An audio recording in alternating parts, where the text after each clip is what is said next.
Les titres de ce journal, avec l'ouverture du conseil municipal de la mairie d'Ovendo ce matin, en présence de Madame le gouverneur de l'Estuaire. Un conseil qui portait sur l'examen de vote du compte administratif de l'exercice 2020. Nous parlerons également de la conférence de presse du ministre de la Santé et de la présidente du Comité national de vaccination. Il était question de faire le point sur la situation sanitaire du pays liée à la Covid-19. Mesdames et messieurs, chers téléspectateurs, bonsoir et merci d'avoir choisi RTH pour vous informer. En début de ce journal, nous parlons de l'ouverture du conseil municipal à la mairie d'Ovendo ce matin en présence de Madame le gouverneur. Un conseil qui portait sur l'examen l'examen et vote du compte administratif de l'exercice 2020. Le compte rendu ici avec Désiré Billet Ningon et Floris Mapango pour les images. Il s'est tenu ce jour le conseil municipal de la mairie d'Ovendo, une session ordinaire consacrée à l'examen et vote du compte administratif de l'exercice 2020. Ce, en dépit du contexte sanitaire préoccupant dominé par la crise liée à la pandémie du coronavirus. Occasion pour la présidente du conseil municipal, Jeanne Mbagou, de rendre compte aux conseillers. À ma qualité d'ordonnateur de crédit, j'ai le devoir de rendre compte aux conseillers par rapport aux moyens qui ont été mis à ma disposition pour l'exercice 2020. Et donc nous sortons de là, je dirais satisfait au vu de la qualité des travaux débattus, au vu du travail fait sur le terrain par les agents municipaux, par l'ordonnateur que je suis. Ça, le compte, il est tellement positif que nous ne pouvons exprimer que notre satisfaction. Cette réunion a été rehaussée par la présence du gouverneur de l'Estuaire, Françoise Dikumba, satisfaite de l'organisation. Je voudrais tout simplement souligner que l'année 2020 et l'année 2020 a été très difficile du fait de la pandémie liée à la crise sanitaire de la coronavirus. Sauf que malgré ces difficultés qui ont empêché, effectivement, qui ont ralenti le travail des agents municipaux, notamment en matière de collecte de ressources propres, nous nous sommes quand même rendus compte que malgré tout, la mairie, le compte administratif présente un exercice excédentaire, ce qui est une bonne chose et je voudrais donc saluer le travail abattu par la présidente du conseil ici et l'ensemble des agents administratifs, l'ensemble des agents du conseil municipal de la commune de Ovendo. Je leur adresse toutes mes félicitations et tous mes encouragements sur le travail qui est abattu et surtout sur leur mobilisation et sur la résilience dont ils ont fait montre pendant tous ces longs mois difficiles liés à la crise. Même si l'on ne peut être juge et partie dans sa propre maison, Jeanne Mbagou se dit satisfaite pour le travail accompli.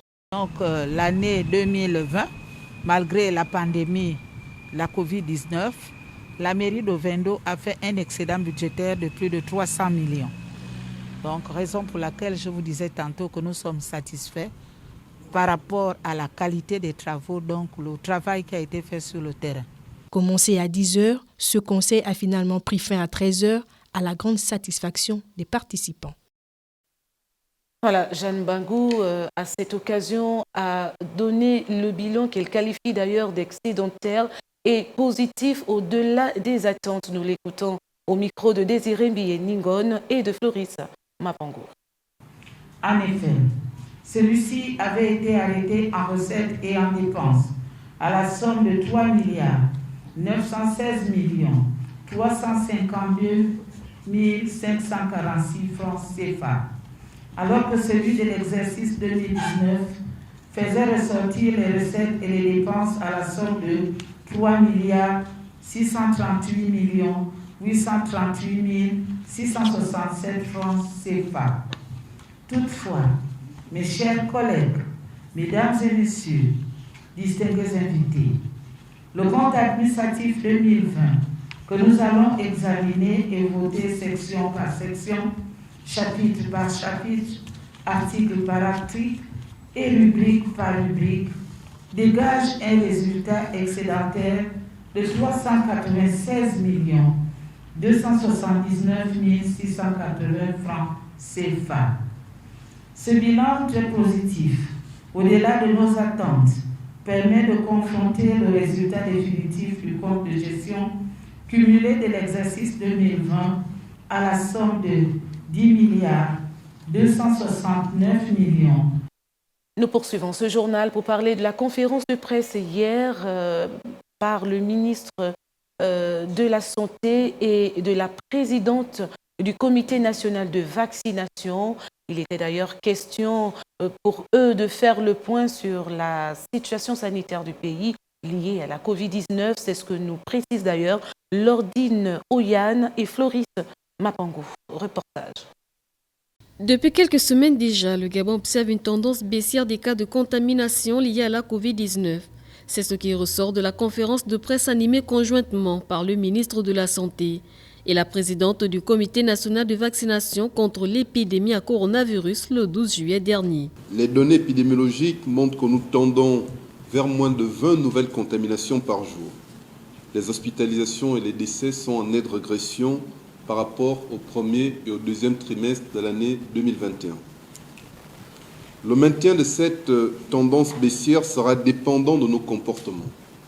En effet, le respect des gestes barrières reste de mise, car nous ne sommes pas à l'abri d'une troisième vague, au regard de l'actualité sanitaire mondiale avec l'apparition du nouveau variant Delta, beaucoup plus dangereux, beaucoup plus virulent et beaucoup plus contagieux.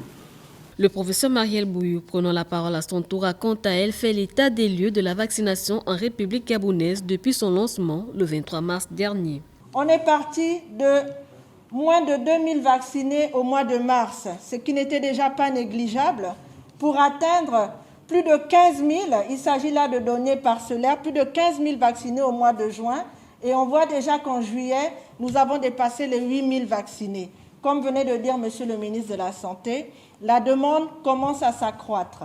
Le Gabon, qui se situe en bonne phase dans la lutte contre l'épidémie à coronavirus, enregistre à ce jour 919 919 tests réalisés pour 25 198 cas testés positifs, 24 941 cas de guérison, 162 décès et 95 cas actifs.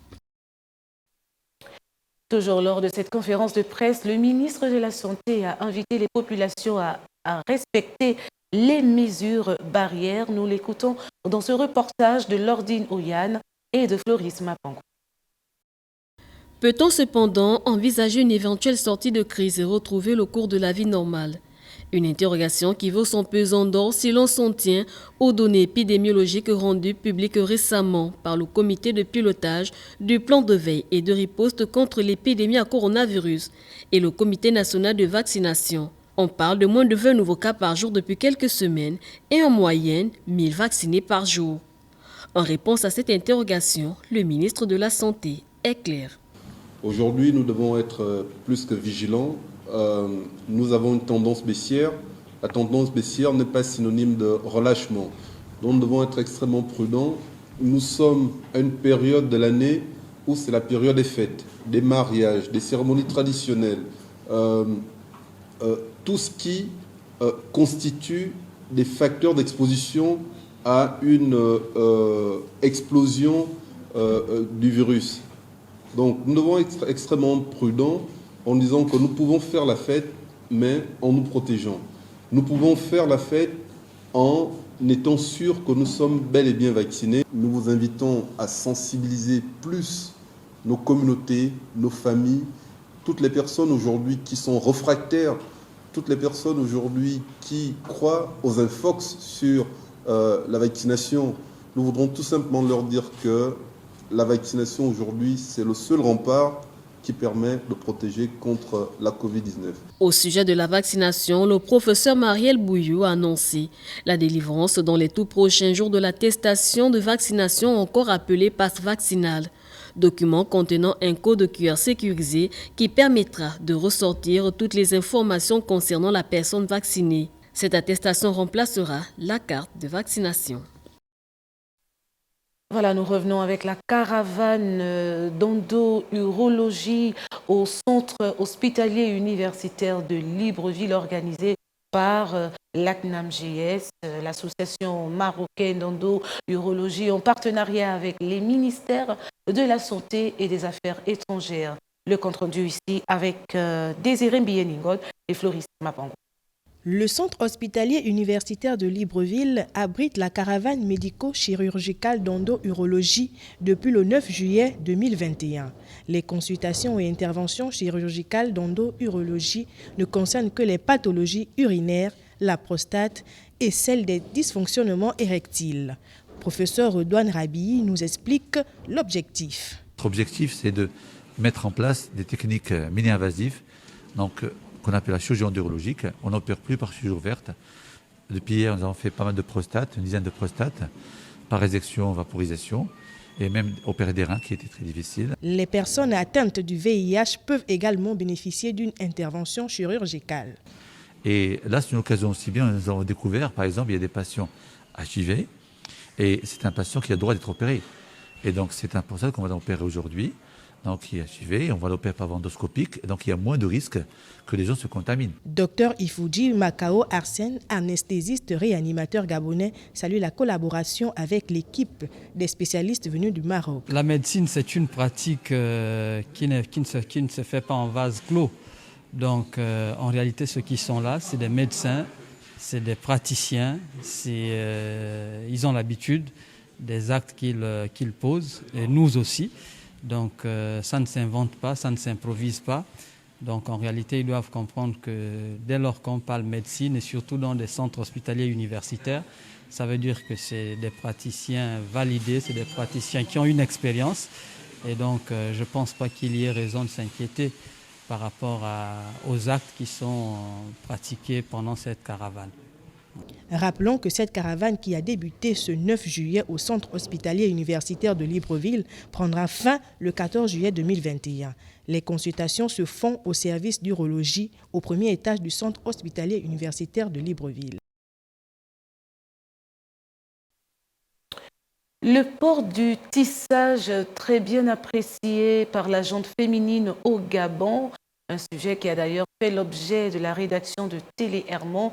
Nous écoutons les détails ou encore des éléments de réponse suite à ce sujet dans ce reportage et les images de Floris Mapango. Loin d'être une simple décoration sur la tête des femmes, le tissage, quelle que soit sa nature, revêt plusieurs significations. Mais à ce qui semble, cette coiffure semble faire l'unanimité chez la gente féminine au Gabon, car elle évite la gêne chez certaines. Parce que les femmes aujourd'hui, ce sont des perruques, des tissages, parce que, comme elle le disait, il y a un problème de cheveux, de cassures. Bon, exemple comme moi, je n'arrive pas à mettre les tresses sur ma tête parce que je souffre des nerfs et je porte les verres. Donc quand je mets les tresses, j'ai vraiment les maux de tête violents. Donc je préférais laisser mes cheveux comme ça où je mets la perruque bien au tissage. Je trouve que les perruques, si on les porte, c'est parce qu'on se sent mieux avec les perruques. Et puis ça nous facilite la coiffure. Parce que quand tu as les tresses, à mon avis, quand moi je mets les tresses, je souffre des nerfs. Je porte les lunettes, donc ça m'étire les nerfs. Donc je suis obligée de mettre plus les perruques. Quand j'arrive à la maison, je l'enlève. Je ne dors pas avec ça. Demandons-nous dès lors, qu'est-ce qui peut expliquer cette préférence? Ils pensent que c'est bien, parce que les tresses, comme je le disais, les tresses, ça dérange, parce qu'il y en a qui n'ont pas de cheveux, il y en a qui ont des cassures, il y en a qui ne supportent pas des tresses. Donc, c'est un peu ça. Si elles mettent les tissages ou les perruques tous les jours, c'est compte tenu de leur chevelure. C'est sûr qu'elles n'ont pas assez de cheveux, soit il y a des cassures de cheveux, elles sont obligées de les couvrir avec les tissages ou bien des perruques. Et comme dans toute fabrication humaine, il y a des avantages et des inconvénients. Porter le tissage, c'est bien, mais l'entretenir, c'est mieux, car lorsqu'il a duré, commence à sentir sur la tête. Et nous terminons ce journal pour parler de l'insalubrité grandissante à Libreville, qui a d'ailleurs fait l'objet de l'ultimatum du ministre de l'Intérieur aux sociétés en charge qui ont d'ailleurs commencé à nettoyer la ville. Le constat dans ce reportage, les images sont de Boris Mikolo. Le phénomène de l'insalubrité dans la capitale gabonaise, un sujet fâcheux qui a retenu l'attention particulière du ministre de l'Intérieur, Lambert Noël Mata, qui, soucieux du bien-être des populations et selon les instructions du chef de l'État Ali Bongo Ondimba, n'a pas hésité un seul instant de demander à la société en charge de ramassage des ordures ménagères de nettoyer la ville au plus vite. À ce jour, selon les populations, le constat est amer. C'est pareil en fait. Dans tous les quartiers de Libreville, on ne peut pas passer un quartier sans trouver un carrefour plein d'immondices. Et alors qu'il y a des sociétés qui sont là pour justement assainir la ville, on se demande bien ce qu'elles font ces sociétés-là. Comme j'ai appris qu'il y a le ministre qui a donné un ultimatum à une société de la place qui fait dans l'assainissement et tout. Mais la dite société a eu un ultimatum pour pouvoir nettoyer un peu la ville de la meilleure manière qu'elle peut le faire. Mais nous constatons que jusqu'à présent, c'est toujours pareil. Par exemple, là derrière nous, il y a un tas de poubelles et bon, on se demande bien ce que cette société fait. Donc c'est un peu ça ma contribution. Je pense que l'insalubrité dans la ville gabonaise persiste en fait. Un ultimatum qui ne semble pas être suivi immédiatement car à certains endroits on observe le débordement des bacs à ordures. Si le ministre a donné des instructions fermes pour que les sociétés chargées de ramasser les ordures puissent s'activer à la situation qui devient une gênante, il faut de constater que ces sociétés font montre de passivité. Donc, il revient à l'autorité de prendre des mesures qui s'imposent. La grandeur de la ville ne permet pas à la société en charge de nettoyer les 4 coins de la capitale. Mais depuis quelques jours déjà, et dans certains quartiers de Libreville, on a pu noter un traitement particulier des bacs à ordures et des sites des dépôts avec le déversement des produits chimiques autour pour détruire les microbes.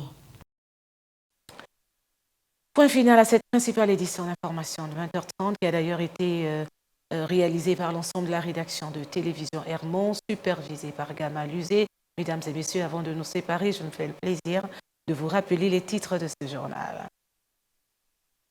Nous avons parlé de l'ouverture du conseil municipal de la mairie d'Ovendo ce matin en présence de Madame le gouverneur de l'Estuaire, un conseil qui portait sur l'examen de vote du compte administratif de l'exercice 2020.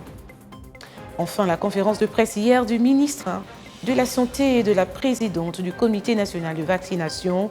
Il était question de faire le point sur la situation sanitaire du pays liée à la Covid-19.